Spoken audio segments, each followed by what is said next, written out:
एक नहीं, एक की अगर ज़िंदगी छीनी जाती है तो अलग बात है।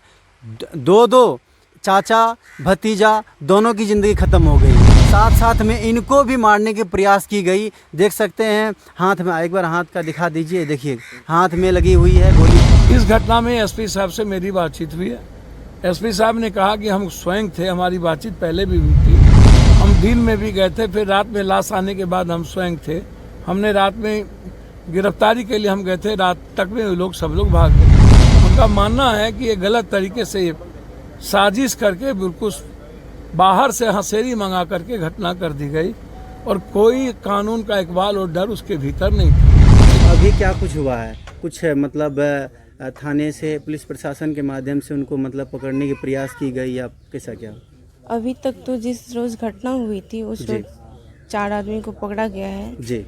अभी तक उसके बाद से ऐसा दिख रहा है कि शायद प्रशासन सुस्त मामले में चल रही है। उसके बाद कहीं कोई किसी को पकड़ा नहीं जा रहा है। जो मुख्य आरोपी है उसको अभी तक नहीं पकड़ाया गया है। तो इससे हम यही न सोचेंगे कि पुलिस प्रशासन सुस्त मामले में चल रही है। उन लोगों ने बेरहमी से उन्होंने धाए जो फायर कर दी उन लोगों ने, तो वैसे बेरहमी लोगों के साथ क्या होनी चाहिए? क्या हम यही कहेंगे कि प्रशासन की ओर, सरकार की ओर से मैं ये निवेदन करता हूँ कि उन लोगों को फांसी की सजा होनी चाहिए और ससमय होना चाहिए। देख सकते हैं अभी आप सब जो है चंद्रमोहन यादव जी के बड़े बेटे हैं, इनको भी जो है हाथ में गोलियां लगी हुई है। अभी जो है कुछ देर पहले जो है अपने पापा का क्या कुछ हुआ था? अभी तिरायत था। आपको मैंने बताया था, पिछले वीडियो में बताया था कि माधव यादव और उनके चाचा चंद्रमोहन यादव जी दोनों का जो है एक साथ जो है ज़िंदगी छीन गया। एक प्लॉट के एक ज़मीनी विवाद में दूसरे पक्ष के माध्यम से जो है चढ़ावे में लोगों को तानाशाही के माध्यम से लोगों को इस तरह से मतलब साह दिया कि इनको इस तरह से प्रहार करना है, इनके ऊपर जो है इस तरह की घटना करनी है। तो वहाँ पे आप वीडियो में देखे होंगे कि इनके चाचा जी, इनके दादी जी, सब लोगों ने सारी बातें बोली है। और देख सकते हैं कि एक नहीं, एक की अगर ज़िंदगी छीनी जाती है तो अलग बात है। दो चाचा भतीजा दोनों की ज़िंदगी ख़त्म हो गई। साथ साथ में इनको भी मारने के प्रयास की गई। देख सकते हैं हाथ में, एक बार हाथ का दिखा दीजिए, देखिए हाथ में लगी हुई है गोली, हाथ में लगी हुई है। ये देखिए, ये इनका नाम बजरंगी इन्हीं का नाम है। इनके पैर में भी देखिए, यहाँ पैर में भी इस तरह से गोली चलाई गई है। देखिए गोली चली यहाँ पे, यहाँ बच गए बस थोड़ा सा ही, नहीं तो इनका भी पैर जो है बिल्कुल नाकामयाब था। अपराध करने वाले लोग जो है जरा सा भी रहम नहीं आया, जरा सा भी ये चीज़ नहीं आया कि उनके परिवार का क्या होगा, उनके बच्चे का क्या होगा, उनके माँ के क्या होगी, उनके परिवार के लोग का क्या हालात होगा। क्या कुछ कहिएगा? इसमें प्रशासन अभी काम कर रहे हैं जी। प्रशासन से हम यही कहना चाहते हैं जी कि इसी तरह जो कातिल हैं उसको कम से कम जो सज़ा हो उनके लिए, उसकी मांग हम करते हैं। जल्द से जल्द कार्रवाई होनी चाहिए। जल्द से जल्द कार्रवाई होनी चाहिए। देखिए कहें क्या, वैसे भी ये लोग बोल नहीं पा रहे हैं, वहाँ पे भी गए तो मतलब सब के सब रोने लगे। इस तरह की देखिए घटना जो बिहार में लगातार हो रही है, लगातार बढ़ती ही जा रही है। तो इसलिए मैं इनके बजरंगी भाई हैं, इनके ही भाई, इनसे पूछने के प्रयास करूँगा, जब वहाँ पे आपके प्लॉट पे जब झगड़ा हुई थी बजरंगी, तो उस समय आप लोग भी तैयारी के साथ थे या मतलब ऐसे ही? नहीं, हम लोग नहीं अच्छे थे जी। हम लोग अपने काम में लगे हुए थे जी। ये नहीं पता था कि वो लोग आकर के हमसे लड़ाई करेगा जी। हम लोग अपना काम कर रहे थे जी। अचानक उन लोग मतलब जो आप लोगों के ऊपर प्रहार किया? हाँ, अचानक उन लोगों ने आकर के प्रहार किया जी। यानी प्रहार किया, चारों तरफ से घेर लिया ना, जाने का कोई मौका ही नहीं दिया कि भाग भी जाए हम लोग। अगर वो लोग बता के करते तो आप लोग भी पूरे मतलब तैयार हो जाते, आप लोग भी मतलब सतर्क हो जाते, वहाँ जाते नहीं या छोड़ देते जी। करते तो प्रशासन के द्वारा जाते। क्या बोले? वहाँ अगर जेबो करते, अगर ये सब विषय में अगर हमको जानकारी रहता जी, तो प्रशासन के थ्रू वहाँ जाते जी। हम लोग मार पिटाई करने से फायदा तो है नहीं जी। जो उसने चाहा वो कर दिया, हम तो दोबारा चाहते नहीं, हम प्रशासन के शरण में हैं, प्रशासन इसके ऊपर जो करे। जी, अगर नहीं इस पे प्रक्रिया किया जाएगा तो अपराध करने वाले जो हैं उनका मनोबल दिन प्रतिदिन बढ़ता ही जाएगा। वो यही सोचेंगे कि हमने आज एक किया तो कुछ, एक दो कर दिया तो कुछ हुआ नहीं, और 4-5 कर देंगे तो क्या होगा मेरे साथ।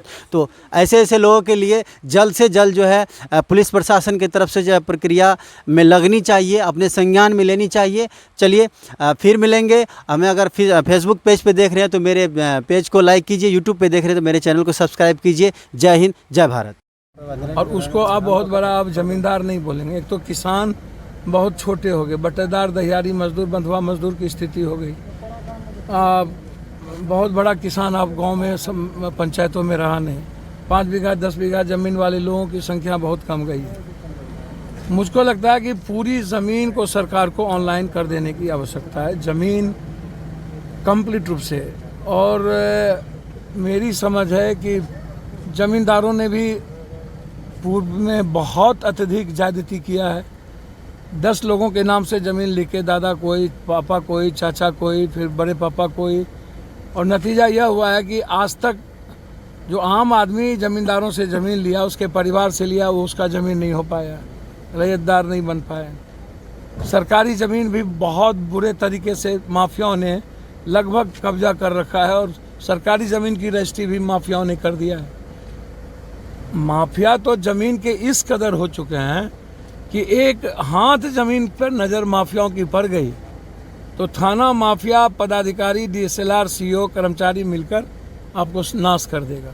तो इसमें कर्मचारी, गांव के जो कर्मचारी हैं, CI हैं, CO है, उसकी भूमिका बहुत खतरनाक हो चुकी है, DCLR, जो मैं लगातार देख रहा हूँ।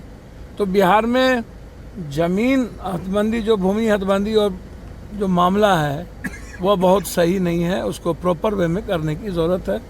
इस घटना में SP साहब से मेरी बातचीत हुई है।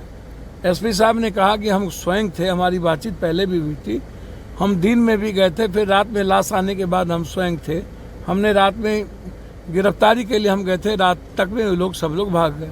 उनका मानना है कि ये गलत तरीके से साजिश करके बिल्कुल बाहर से हंसेरी मंगा करके घटना कर दी गई, और कोई कानून का इकबाल और डर उसके भीतर नहीं था। इसमें समाज की भी भूमिका रह जाती है।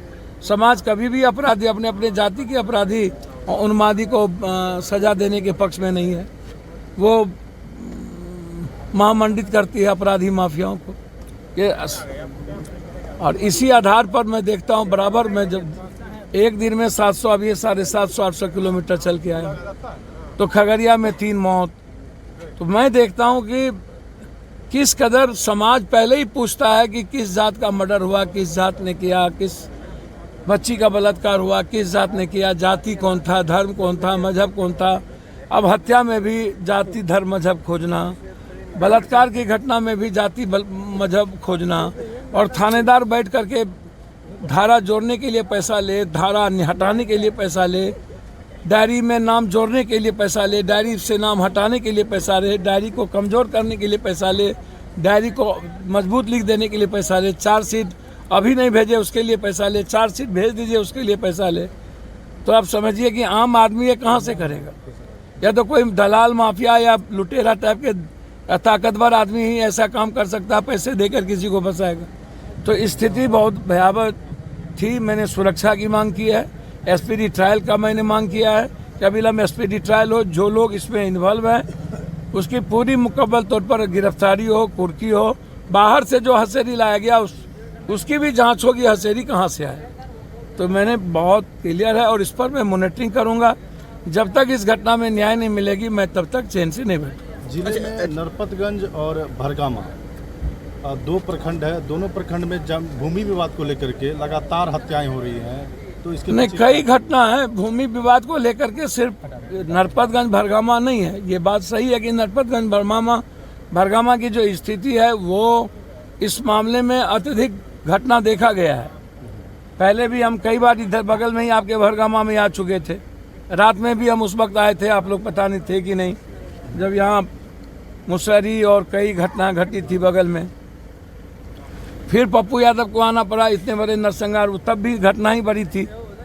तो हम आपको आश्वस्त करते हैं, सरकार अब कोई भी दल जाति के आधार पर 6 जात 7 जात में फंसे रहेंगे, सत्ता और कुर्सी के लिए डेली मार होगी, और थानेदार से लेके ऊपर तक सब जमीन, शराब, बालू और कोरेक्स माफियाओं में लगे रहेंगे, तो आम आदमी की सुरक्षा कहाँ से होगी। और सरकार यदि एकदम नियत सही ना रखे और एकदम नीति सही ना करे और नेताओं की नियत सही ना हो, तो फिर जस्टिस कहाँ से होगी। आम आदमी की सुरक्षा तो आवश्यक है ना पहले, और फिर जस्टिस के लिए कोई जाति धर्म मजहब नहीं होनी चाहिए। पप्पू यादव तो कोई जाति धर्म मजहब नहीं देखता है सिवाय जस्टिस के अलावे। हर कीमत पर जस्टिस को मैं लागू करवाने का प्रयास करता हूँ। मेरी औकात नहीं है, लेकिन प्रखर आवाज़ होती है। अभी डोमिसाइल मुद्दे पर भी आप देख लीजिए, लगातार धरना, रोड जाम, फिर 23 तारीख को रेल चक्का जाम है, फिर बिहार बंद करेंगे हम लोग। तो सरकार हमारी है, लेकिन डोमिसाइल मुद्दा पर कोई समझौता हम नहीं करने जा रहे। बीते दिनों नरपतगंज के रामघाट फरी में एक बच्ची की हत्या हो जाती है और नरपतगंज पुलिस क्या करती है, उनकी मां को ही गिरफ्तार करके जेल भेज देती है। इसको आप कैसे देखिए? नहीं, एक बात मुझे ये नॉलेज में अभी तक आया नहीं, इस घटना की किसी ने जानकारी दी नहीं है। मैं चाहूँगा कि उस घटना की पूरी जानकारी हमको मिले, हम उसकी जांच आईजी से करा देंगे, और जो संदिग्ध पदाधिकारी होंगे और इसमें जो इन्वॉल्व होंगे, सही माने में उसकी मां को यदि जबरदस्ती जेल भेजा गया होगा, तो पप्पू यादव से आप अपेक्षा और उम्मीद रखिए उसको जस्टिस मिलेगा।